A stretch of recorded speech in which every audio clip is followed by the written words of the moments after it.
Chance's Folly by Zilmok Gulch.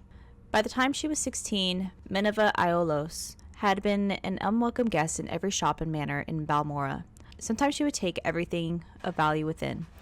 Other times, it was enough to experience the pure pleasure of finding a way past the locks and traps.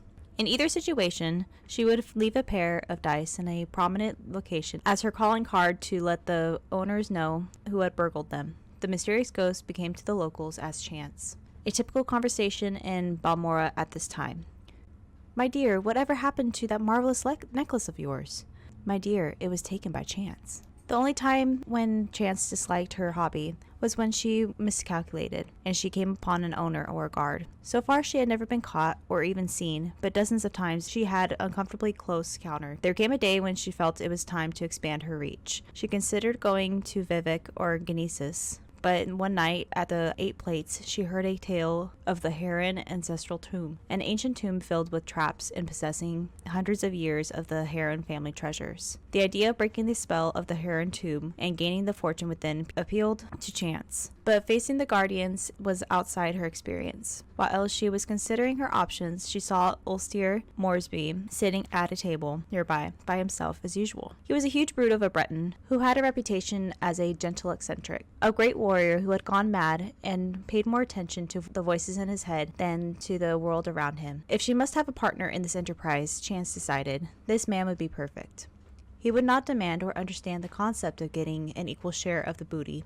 If worst came to worse, he would not be missed if the inhabitants of the Heron tomb were too much for him, or if Chance found his company tiresome and elected to leave him behind.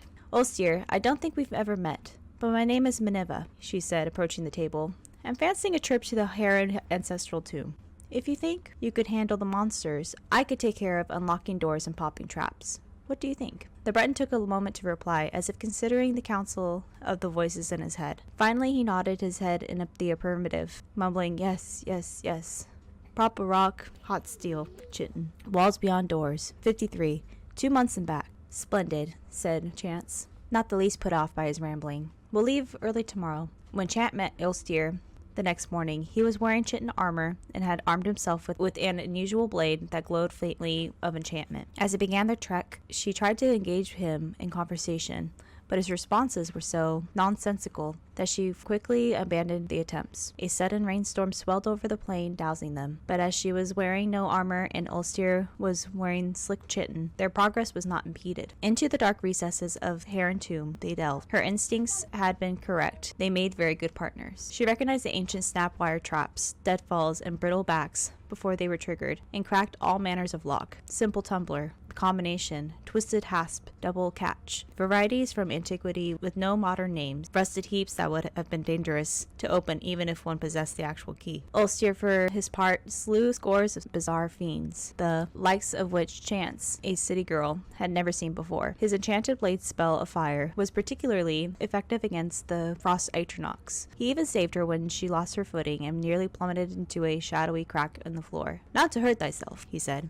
his face showing genuine concern. "There are walls beyond doors in 53. Drain ring. 2 months and back. Proper rock. Come, Mother Chance." Chance had not been listening to much of Ulster's babbling, but when he said Chance, she was startled. She had introduced herself to him as Minerva.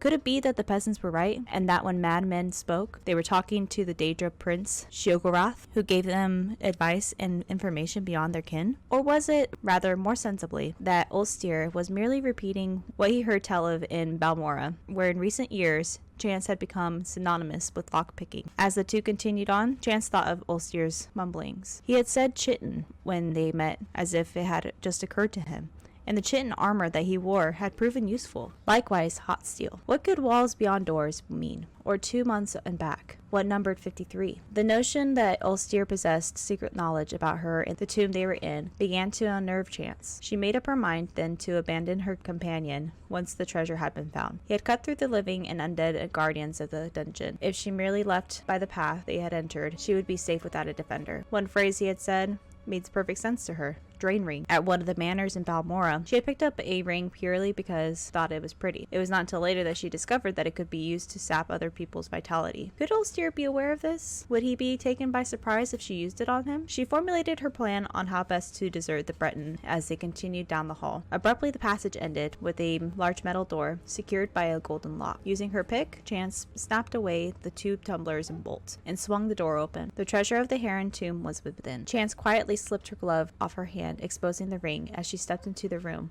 There were 53 bags of gold within. As she turned, the door closed between her and the Breton. On her side, it did not resemble a door anymore, but a wall, walls beyond doors. For many days, Chance screamed and screamed as she tried to find a way out of the room. For some days after that, she listened dully to the laughter of the Shinnegrath within her own head. 2 months later, when Ulster returned, she was dead. He used a rock to prop open the door and remove the gold.